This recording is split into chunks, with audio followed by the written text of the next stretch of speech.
Hi സുഹൃത്തുക്കളെ, നമുക്കൊരു beef അച്ചാറിട്ടാലോ? ഏകദേശം 2 കിലോ തൂക്കം വരുന്ന ഒരു 2 കഷ്ണം ബീഫാട്ടോ ഞാനിവിടെ എടുത്താക്കുന്നത്. അത് നന്നായിട്ട് കഴുകി കഴിഞ്ഞതിന് ശേഷം നന്നായിട്ട് നുറുക്കിയെടുക്കാം. നുറുക്കിയെടുക്കുമ്പം കുറച്ച് വലിയ പീസായിട്ട് തന്നെ നുറുക്കിയെടുക്കുക.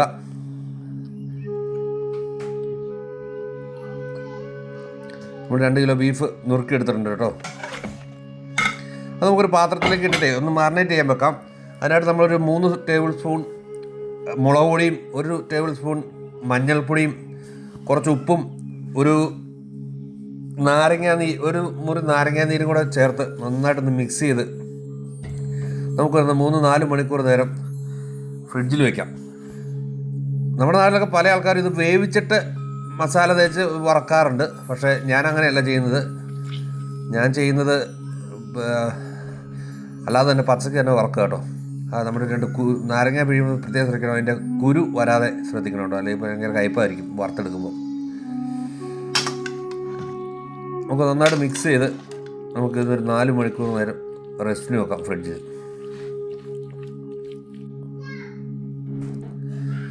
നന്നായിട്ട് നമ്മൾ മസാലയൊക്കെ തേച്ച് ഒന്ന് ഇളക്കി യോജിപ്പിച്ച് ഒരു ക്ലീൻ ഫിലിം വെച്ച് ഒന്ന് കവർ ചെയ്ത് നമ്മളൊരു 4 മണിക്കൂർ നേരം ഫ്രിഡ്ജിൽ വെക്കണം. കാരണം 4 മണിക്കൂറെങ്കിലും ഇരിക്കണം, എങ്കിലേ ഇതിൻ്റെ ആ ഉപ്പും മുളകൊക്കെ ആ കഷ്ണത്തിലൊക്കെ പിടിക്കുകയുള്ളൂ.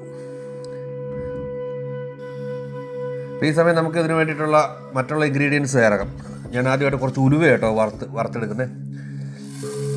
ഉലുവ നന്നായിട്ടൊന്ന് വറുത്ത് വരുമ്പോൾ കുറച്ച് കടുകും കൂടെ അതിൻ്റെ കൂടെ ചേർത്ത് നമ്മളൊരു ഇടികല്ലിലിട്ട് നന്നായിട്ട് ഇടിച്ച് പൊടിച്ച് എടുക്കണം.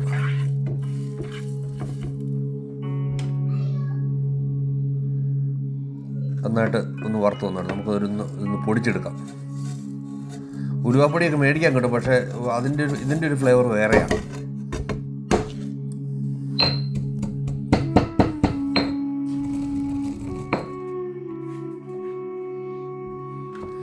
ഏകദേശം 4 മണിക്കൂർ കഴിഞ്ഞു. നമുക്കിനി ഒന്ന് ബീഫ് നമുക്കൊന്ന് വറക്കാനുള്ള കാര്യങ്ങളൊക്കെ ചെയ്യാം.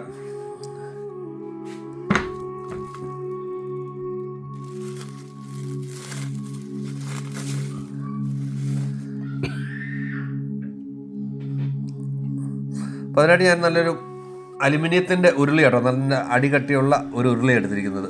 അതാകുമ്പം പെട്ടെന്ന് ചൂടാറാതിരിക്കുമല്ലോ, നല്ലൊരു ചൂട് നിൽക്കുകയും ചെയ്യും.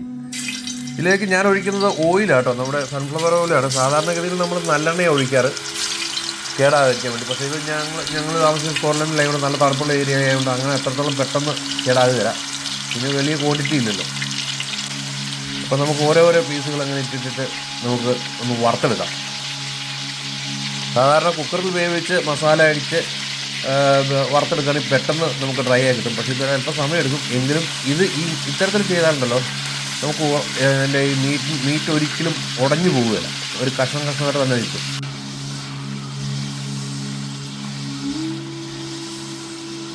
ഏകദേശം ഒരു 10 മിനിറ്റോളം ആയിട്ടുണ്ട്. 10 മിനിറ്റ് ആയപ്പോഴത്തേക്ക് ഏകദേശം നമുക്കത് നന്നായിട്ട് വറുത്ത് വരുന്നുണ്ട്. ഒരു കറുത്ത കളറൊക്കെ ആയിട്ട് വരണം.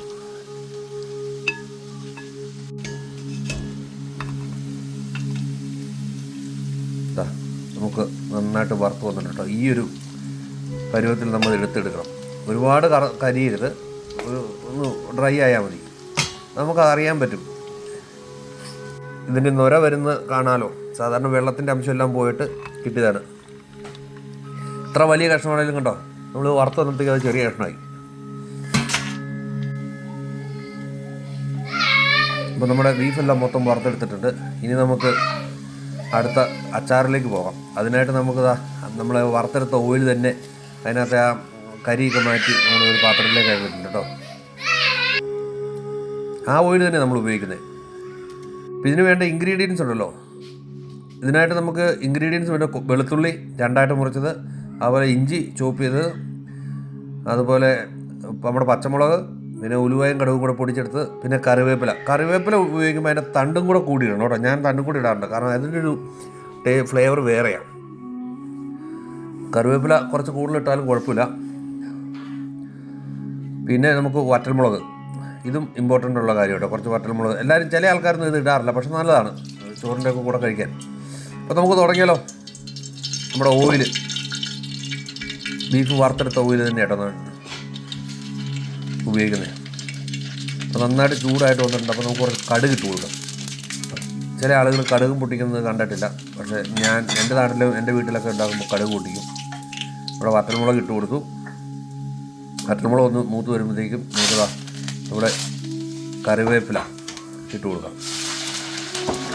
കറിവേപ്പില ഒന്ന് ഡ്രൈ ആയി വരുമ്പോഴത്തേക്കും നമ്മൾ വെളുത്തുള്ളി ഇട്ട് ഒരു 2 മിനിറ്റ് കഴിഞ്ഞിട്ട് നമ്മൾ ഇഞ്ചി ഇട്ട് കൊടുത്താൽ മതി കേട്ടോ. വെളുത്തുള്ളി ഒന്ന് വെന്ത് വരട്ടെ. ഇഞ്ചിയും കൂടി ഇട്ട് നന്നായിട്ട് നിളക്കാം. അതിൻ്റെ ഒരു സ്മെല്ലൊക്കെ, അതിൻ്റെ പച്ചമണമൊക്കെ മാറി ഇങ്ങനെ വരുമ്പോഴത്തേക്കും നമുക്ക് നമ്മുടെ പച്ചമുളക് ആ പച്ചമുളക് നടുവേ കീറുക കേട്ടോ. അല്ലെങ്കിൽ ചെരിച്ച് കീറിയാൽ മതി.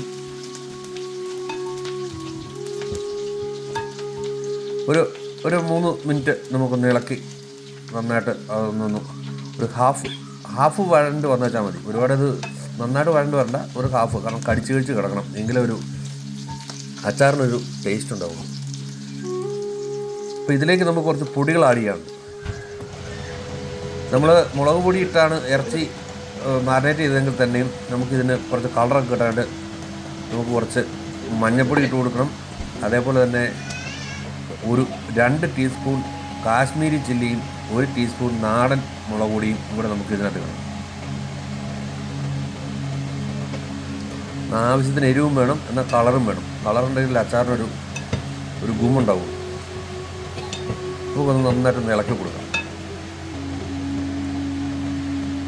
മുളക് പൊടിയുടെ ഒരു പച്ചമണമൊക്കെ മാറുന്ന ആ ഒരു സമയത്ത് നമുക്ക് കുറച്ച് കുരുമുളക് പൊടി ചതച്ചത് ഇട്ട് കൊടുക്കാം. തീരെ പൊടിയാകരുത്, നമ്മുടെ ഇടികളിനകത്ത് വെച്ചൊന്ന് ചതച്ചെടുത്ത് ഇട്ട് കൊടുക്കാം.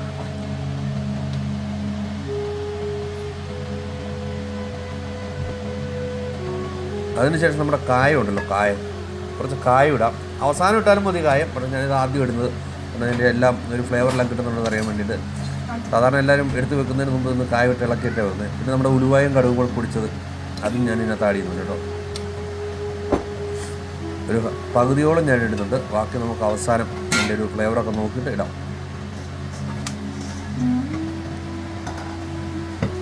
ഇനി നമുക്ക് നമ്മുടെ ബീഫ് വറുത്ത് വെച്ചത് ഇട്ട് കൊടുക്കാം.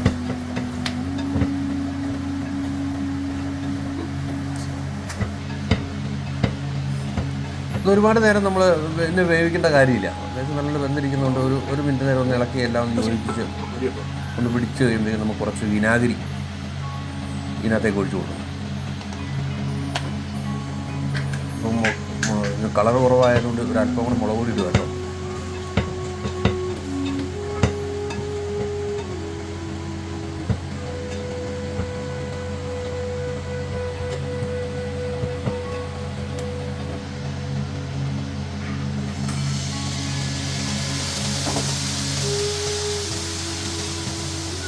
വിനാഗിരി ഒഴിച്ചൊരു 3-4 മിനിറ്റ് ഒന്ന് തിളപ്പിക്കണേ. 3-4 മിനിറ്റ് വിനാഗിരി ഒന്ന് ഒഴിച്ച് തിളപ്പിച്ച് വേണം നമുക്ക് അതിൻ്റെ ഉപ്പും കാര്യങ്ങളൊക്കെ ഒന്ന് നോക്കാൻ. വിനാഗിരി ഒഴിക്കുമ്പോൾ എന്താണെങ്കിലും നമ്മളിട്ട ഉപ്പൊന്നും പോരാ, അത്യാവശ്യം നന്നായിട്ട് തന്നെ ഉപ്പിടണമെങ്കിലേ വിനാഗിരിയുടെ ആ ഒരു പുളി ബാലൻസ് ചെയ്യുള്ളൂ.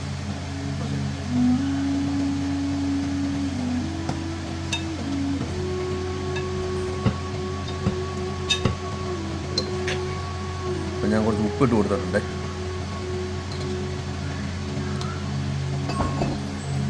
നമ്മുടെ ബാലൻസ് ചെയ്യുന്ന ഉലുവാപ്പൊടിയാണേ. ഉലുവയുടെ ഒരു മണമൊന്നും വരുന്നില്ല. അപ്പോൾ നമ്മൾ കുറച്ച് ഉലുവയും കായവും കൂടെ കൂടി ഇടുക.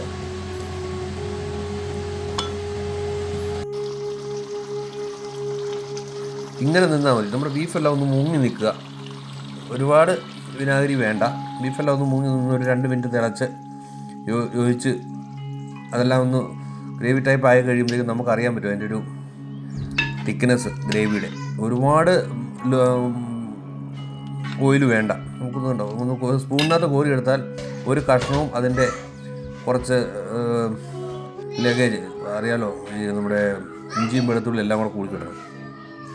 അപ്പോൾ ഞാൻ തീയൊക്കെ ഓഫാക്കിയിട്ട് ഒന്നൊരു 8 മണിക്കൂർ നേരം അങ്ങോട്ട് മാറ്റി വെക്കൂടെ. ഒരു 8 മണിക്കൂർ നേരം അവിടെ ഇരിക്കട്ടെ. അപ്പോഴത്തേക്ക് 8 മണിക്കൂർ കഴിയുമ്പോഴത്തേക്ക് നന്നായിട്ട് വിനാഗിരി എല്ലാം കുടിച്ച് ഇറച്ചിയൊക്കെ അല്പം വീർത്ത് അങ്ങ് വന്നു. ഈ സമയത്ത് നമ്മൾ കുറച്ച് ഇനി വിനാഗിരി ആവശ്യമുള്ളവർക്ക്, ഗ്രേവി എന്തെങ്കിലും കൂടുതൽ വേണ്ടവർക്ക് കുറച്ച് വിനാഗിരി തിളപ്പിച്ച് ആറിയതിന് ശേഷം ഒഴിക്കുക കേട്ടോ. ഇതിനകത്ത് ഉണ്ടാ നന്നായിട്ട് ഗ്രേവിയൊക്കെ ചെറിയ ഗ്രേവി കുറച്ചേ ഉള്ളൂ ഗ്രേവി. നല്ല തിക്കായിട്ട് വന്നിട്ടുണ്ട്. നല്ല സ്മെല്ലും ഉണ്ട് കേട്ടോ. ഇത് ചോറിൻ്റെ കൂടെ കഴിക്കാൻ ഒന്നും വേണ്ട. ചോറും ഒരു 2 പീസ് ഇറച്ചിയുടെ അച്ചാറും പിന്നെ നമ്മുടെ ഒരല്പം കട്ട തൈരും എല്ലാം തോരൻ കറിയൊക്കെ ഉണ്ടെങ്കിൽ പിന്നെ വേറെ ഒന്നും വേണ്ട. അടിപൊളിയായിട്ട് ഫുഡ് കഴിക്കാം. ഒറ്റ പ്ലേറ്റ് ചോറിനാണ്. എന്നാലും ഉണ്ടാക്കിയതല്ലേ, ഉണ്ടാക്കിയ സമയത്ത് ഞാനൊന്ന് കുറച്ച് ചോറങ്ങ് കഴിച്ചേക്കാം. ഇതിങ്ങനെയൊന്ന് ഉണ്ടാക്കി നോക്കുക കേട്ടോ. ഉണ്ടാക്കി നോക്കിയിട്ട് നിങ്ങൾക്ക് ഇഷ്ടപ്പെട്ടാൽ ഒന്ന് കമൻ്റ് ഇടുക. പലതും പല സ്ഥലങ്ങളിലും പല രീതിയിലാണ് അച്ചാറുകൾ ഉണ്ടാക്കുന്നത്. എന്തായാലും ഞാനൊക്കെ ഉണ്ടാക്കിയത് എൻ്റെ അമ്മച്ചി പഠിപ്പിച്ചതും വെച്ച് നോക്കുമ്പോൾ ഞങ്ങളിങ്ങനെയാണ് ചെയ്യുന്നത്. എനിക്കിതാണ് ഇഷ്ടവും. പലരും പല രീതിയിലും അച്ചാർ ഉണ്ടാക്കാറുണ്ട്. പക്ഷേ ഇത് ഒരു വെറൈറ്റിയാണ്, നല്ല ടേസ്റ്റാണ്. എപ്പോഴും അച്ചാർ ഉണ്ടാക്കി കഴിഞ്ഞാൽ ഒരു 10 ദിവസം കഴിഞ്ഞിട്ട് ഇത് ഉപയോഗിക്കണം. എങ്കിലാണ് അതിൻ്റെ ഒരു യഥാർത്ഥ ടേസ്റ്റ് കിട്ടുള്ളൂ നമുക്ക്.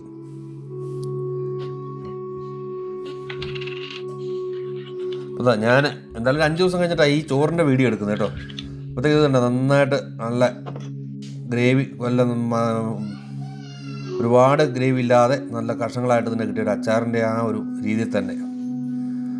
അപ്പോൾ ഓക്കെ, മറ്റൊരു വീഡിയോ ആയിട്ട് കാണാം. എല്ലാവരും ഒന്ന് ട്രൈ ചെയ്യുക. Thank you.